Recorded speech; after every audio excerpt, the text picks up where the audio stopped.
Hey guys, and welcome to another tutorial. So in today's video we're going to do a tutorial on Altium Designer 20, how to make your own schematic symbol. In this video we'll talk about the symbol, and then we'll make a new video talking about the PCB footprint that will go with the symbol.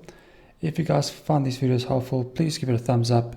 Subscribe if you want to learn more about PCB design. We will do tutorials on Altium and KiCad, as well as show you guys designs that we make throughout the year and take you step by step so you can make those designs yourself as well. If that sounds good, subscribe and join the community. But let's get started on this new tutorial. So what you have to know about footprints is that footprints in Altium comes in what is called libraries. So if you go to the top here and we say File, New, Library, and you can see we've got a schematic library and a PCB library. We'll talk about the other libraries in other videos, but let's talk about schematic library. So schematic library is what you see on your schematic, of course. That's where you have your symbols, your pins. That normally it's like a little square or a triangle for LED or diode and so on. The PCB library will contain all your footprints. So these two are they are coupled together, they're connected. So today we're going to talk about schematic library. So first you go New, Library, Schematic Library. Then this will pop up. So first thing we have to do is save our library. So a library can contain many different components in it. So you're not going to have one component per library. So let's just file save. So you can see schematic library. I will just make this plumbot library. Save it in a space where you know where it is. So here you can see they already started with our first component. So what we're going to make is the HX711. So what the HX711 is just a basic IC amplifier that will take a load cell input. So load cell is just a device where you can measure weight, and then it will amplify it so that your Arduino can capture that information, and according to what the weight is, you can do something special. So we've used HX711 in a project before, so I'm going to make a footprint for it, or schematic symbol in this case. Footprint, next video, sorry about that.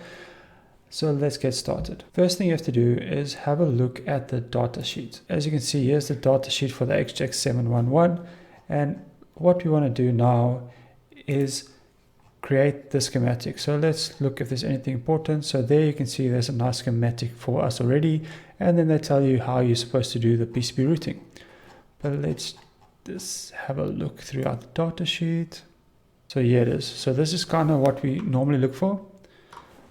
So pin 1, pin 2, 3, and then you can actually see what each pin is for. So in this video, it's not important to understand exactly what all this is.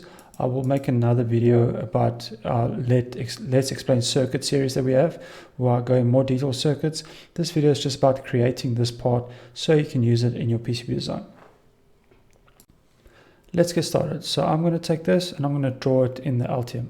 You can also see this is a SOP16L package. That is a generic package, and Altium actually has a wizard that can do it for you, but I'll explain that later in another video. So you can either make it yourself, or if it's a commercially available package used globally, Altium has a special wizard that can do it for you. But that's not this video, what this video is about. So first thing you have to do is push P for place, and you can put a rectangle. So we can always change the size. So what you want to do, you always want to have a body first. So now that we have a body, we can also look at the settings on the right hand side here, the properties. The designators is very important. So designators is like R for resistors, D for LEDs or diodes, C for capacitors. This is an IC, and we normally use U. So U question mark. We put the question mark here because once you do the schematic layout, then you're going to go Tools, Annotate Schematic, and all your devices will become U1, U2, U3, U4. And you can write anything you want for HX711 load cell amplifier. Great, so we have that. So this is just, you're going to link your footprint here, but that's for later. You can also add some interesting stuff. So I can actually add a footprint, simulation, parameters, a link. So I can add suppliers. So if I know where I want to get this thing from, I can add suppliers, RS components, Mauser, things like that. You can also add a link. So what I normally do is I add a link and say datasheet, and I'll take this link and I'll just paste it here. So what this is, once you have a schematic like I'll show you guys, you'll be able to right click on it and open the datasheet straight away. You never have to go to the internet again. It will go to the internet automatically. So that's the body and the property section. So what every component needs is pins. So we push P for place as always, and we push pin. And there you can see it. So what is very important now is you see that little dot on the side, that is the connection. So you don't want this on the inside, you actually want it on the outside because that is where the wire is going to be connected. You can see my grid is pretty big.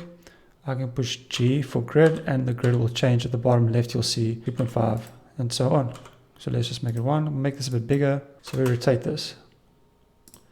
We're also going to increase the length a bit.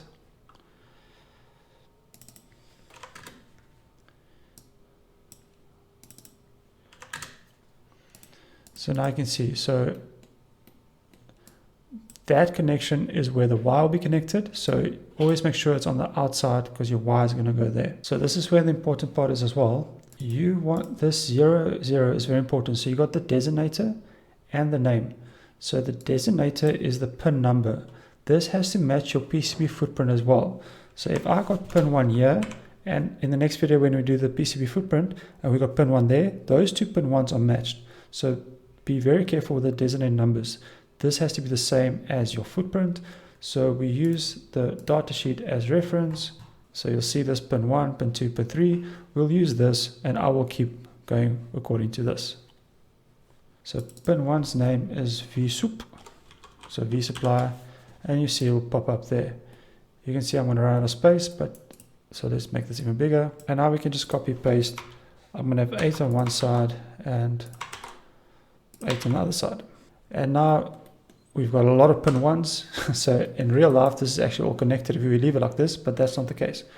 And now I'll just do pin 1, 2, 3, 4, 5, 6. I'll speed this up so you don't have to watch me, luckily for video editing. So that's it. So I made 1, 2, 3, 8, like the data sheet on the left hand side, as you can see. It's important to note that you are not fixed to do it 1, 2, 3, 4, 5, 6 like this. You can actually put it anywhere you want. I can put 16 here if I want to. So you're free to do that. So sometimes that's helpful when you start drawing the schematic in your sheet and you realize, oh, okay, 16 needs to be connected to 6 somehow. Then you can move 6 next to 16 just to make your wiring easier on your schematic. So keep note of that. This is not fixed like this. The most important part is this number is matching that number and that it matches the footprint of your PCB. That's the important part. What you'll see as well when you add pins is that these pins actually have the electrical type. If you understand this, I would advise you to do it because it's quite nice when you make something inputs. Let's say I make both inputs here. Then you can see the arrow comes there. So if both are inputs and I connect a sheet and I put my 7 to 8 together, then Altium will tell me, hey, but you've got an input connected to input. That doesn't seem right. Are you sure? So if you understand passive and all that stuff, I would do this. So passive is normally like a resistor capacitor, and you get active and power source. So I use this regularly for input and output. The others aren't too important.